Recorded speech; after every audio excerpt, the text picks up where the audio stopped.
पहले तो इस वीरों की भूमि को मैं अपना नमन करती हूँ और मैं उन माताओं को नमन करती हूँ जिन्होंने ऐसे वीर सपूतों को जन्म दिया। और आज मुझे यहाँ पर आकर इतना अच्छा फील हो रहा है और मैं धन्यवाद देना चाहती हूँ शेखावटी क्षेत्र को, हमारे झुंझुनू को, जिसने मुझे उदयपुर वाटी को, कि जिन्होंने मुझे इतना प्यार और इतना सम्मान दिया। इसको मैं कभी भी नहीं भूल पाऊंगी। डॉक्टर जया मीणा है। मैं पहली आदिवासी महिला हूँ जो कि मिस इंडिया बनी थी और मैंने अपने भारत का प्रतिनिधित्व किया था 132 देशों में। और मैं एक समाज सेविका हूँ। मेरा खुद का एनजीओ है जो कि ऑल ओवर राजस्थान में ट्राइबल्स के लिए काम करता है। अभी आप क्या कर रही हैं महिलाओं के लेकर? आपने मिस यूनिवर्स बने थे, अभी आप क्या महिलाओं को संदेश दे रही हैं?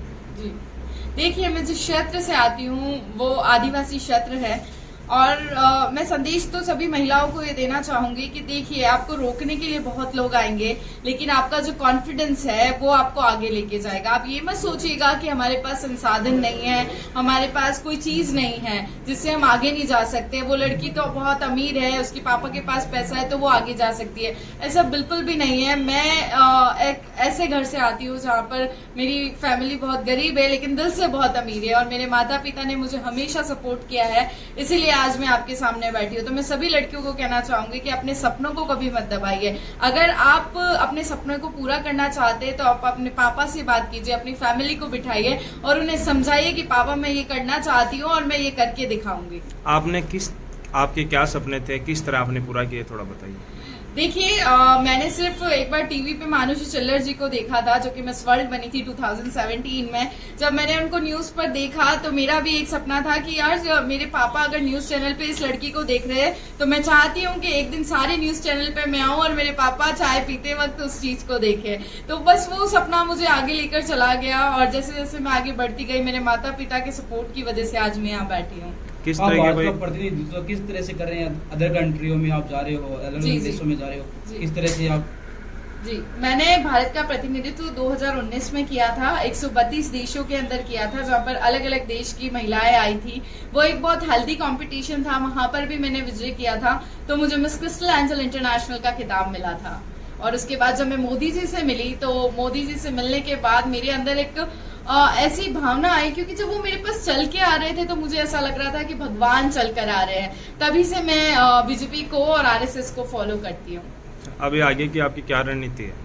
देखिए, मेरी रणनीति नहीं कह सकती हूँ, लेकिन हाँ, मैं महिला सुरक्षा को लेकर बात करूंगी, क्योंकि अभी हम लोग देख रहे हैं कि आए दिन हमें रेप की घटनाओं की केसेस मिलते हैं और गैंग रेप कर दिया किसी महिला को। अबोध जो बालिका है, अभी कुछ दिनों पहले की बात है कि बिलवाड़ा के अंदर अबोध बालिका को जिंदा भट्टी में जला दिया गया। अब देखिए, सलूम्बर के अंदर जिला बना, जिले की स्थापना के दिन एक नाबालिग के साथ में 26 जनों ने गैंग रेप किया। ये कोई बात है? मुझे इन सारी चीजों पर हंसी आती है और मैं ये कहना चाहूंगी, राजस्थान सरकार को मैं ये बताना चाहूंगी और प्रियंका गांधी जी को मैं बताना चाहूंगी जो कि कहती है कि मैं बेटी हूँ, मैं लड़ सकती हूँ। तो आप कहाँ लड़ रही है, मुझे आप बताइए। मैं प्रियंका गांधी से पूछती हूँ कि आप मुझे बताइए, आप अगर लड़की है तो लड़की की फीलिंग को समझती है? आप कभी राजस्थान में आई है? आपने कभी उन महिलाओं से मिली है जिनके साथ में रेप हुए हैं, जिनकी बच्ची को भट्टी में जला दिया गया है? आप एक बार आइए राजस्थान में, आपकी जहां जहां सरकार होती है वहां पे आप चुप रहते हैं। क्यों चुप रहते हैं आप? और ऐसे तो आप मणिपुर की बातें कर रहे हैं। पहले आप अपने घर को साफ कीजिए, उसके बाद आप मणिपुर की बात कीजिए। मैं इसी संदर्भ में आपसे बात करने वाला था। मणिपुर की जो घटना है उसके बारे में विधानसभा में चर्चाएं होती है और हमारे उदयपुराटी के विधायक और राजस्थान सरकार में मंत्री थे, उन्होंने कहा कि खुद ही गिरिबान में झाँक के देखो एक बार, तो उन्हें मंत्री पद गंवाना पड़ा। इस बारे में आप क्या कहोगे? ये बिल्कुल सही कहा ना। हमारे मेवाड़ में एक कहावत है, पहला खुदरो घर साफ करो पचे दूसरा घर साफ कर दो। देखिए, मणिपुर की घटना को मैं बहुत दयनीय मानती हूँ और मुझे बहुत अफसोस है कि ऐसी घटना उन महिलाओं के साथ में हुई है। और देखिए, मणिपुर अभी से ऐसा नहीं है, मणिपुर में कई सालों से ऐसा चलता आ रहा है। यहाँ तक कि जो हमारे राष्ट्रपिता थे महात्मा गांधी जी, उनकी तस्वीर भी ऑफिस में नहीं लगाने दी जाती थी। तो मणिपुर के हालात तो ऐसे ही है। तो अब आप मणिपुर कर रहे हैं, तो मैं प्रियंका गांधी से पूछती हूँ कि आप राजस्थान को क्यों नहीं देखती है? आप राजस्थान को देखिए जहाँ पर आपकी सरकार है। आप कभी यहाँ पे आके कभी उन महिलाओं के दुख दर्द को समझिए। एक 14 साल की बच्ची के साथ में 26 जने गैंग रेप करते हैं। उस महिला की क्या पीड़ा होती को मैं धिक्कार करती हूँ कि आप बेटियों के नाम पर राजनीति कर रहे हैं।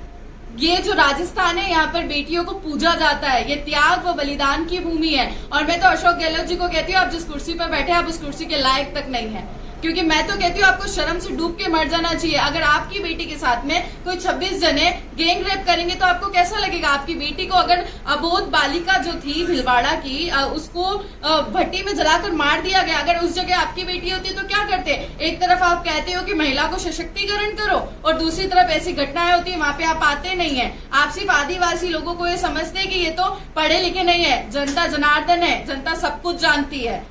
और इस बार जनता आपको ऐसा जवाब देगी ना कि आप देखते रह जाओगे। मुख्यमंत्री जी चुनाव के नजदीक एक के बाद में एक घोषणाएं महिलाओं के प्रति भी कर रहे हैं, जैसे स्मार्टफोन देने की और भी उनको पेंशन की कई हैं। अब ये चुनाव के नजदीक ही कर रहे हैं, बाकी पीछे समय में नहीं किया। दिखावा है।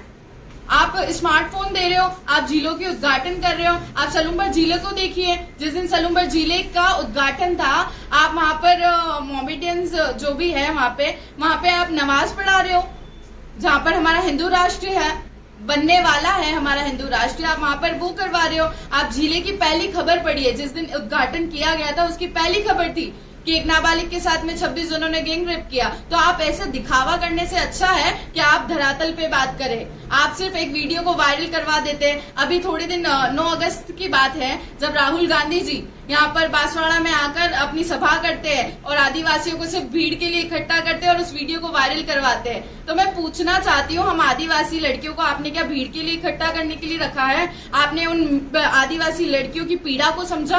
आप मुझे इस चीज का जवाब दीजिए, उसके बाद आप कहिए कि हम स्मार्टफोन दे रहे हैं। आप स्मार्टफोन को नहीं भी देते ना और उन महिलाओं की दुख दर्द को समझते तो मैं जानती कि आपकी सरकार काम कर रही है। आने वाले 3-4 महीनों में बाद में विधानसभा के चुनाव हैं, आप महिलाओं को किस तरह मतदान करने की वो देंगे सलाह? देखिए, मैं सभी महिलाओं को ये कहना चाहूंगी कि, और मैं आदिवासी क्षेत्र से आती हूँ और आदिवासी क्षेत्र में शिक्षा की कमी होने के कारण उनको कहा जाता है कि जो मैं कही थी तो वो इस तरह करना है, तो वो चीज आपको नहीं करनी है। आपको अपने स्वयं विवेक से काम करना है, किसी के कहने पे नहीं करना है। और आप अपना प्रतिनिधित्व खुद जो चुनिए कि कौन है जो हमारे दुख दर्द को समझ सकता है। आज जो आपका कार्यक्रम था आज उदयपुर में, किस कार्यक्रम में आपने भाग लिया है और कैसा लगा आपको? देखिए, आज अखिल भारतीय विद्यार्थी परिषद के द्वारा तिरंगा यात्रा निकाली गई थी, वह वीरंगनाओं के सम्मान समारोह रखा गया था।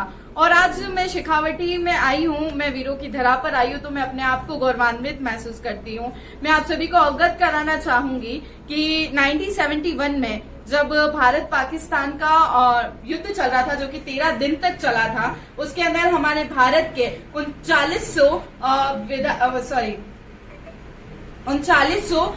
वीर जवान थे। उसमें से 168 जवान हमारे शेखावटी क्षेत्र से थे। और इससे भी गौरवान्वित बात यह है कि उन 168 में से 108 हमारे झुंझुनू से थे। तो ये बहुत ही मेरे लिए गर्व की बात है कि आज मैं इस धरा पर आई हूँ। और जिस तरीके से शेखावटी ने और उदयपुर वाटी ने मुझे प्यार और सम्मान दिया, इसकी मैं हमेशा आभारी रहूंगी। और ये जया मीना, आपकी बेटी, आपके हर दुख और हर खुशी में आपके लिए, जब जब शेखावटी मुझे याद करेगा, अगर मुझे मौका मिलता है तो मैं ये जरूर करना चाहूंगी। क्योंकि किसी व्यक्ति के पास पावर होती है ना, तो वो एक जने की जगह 100 जनों की मदद कर सकता है। अगर मुझे संगठन मौका देता है तो मैं जरूर करना चाहूंगी।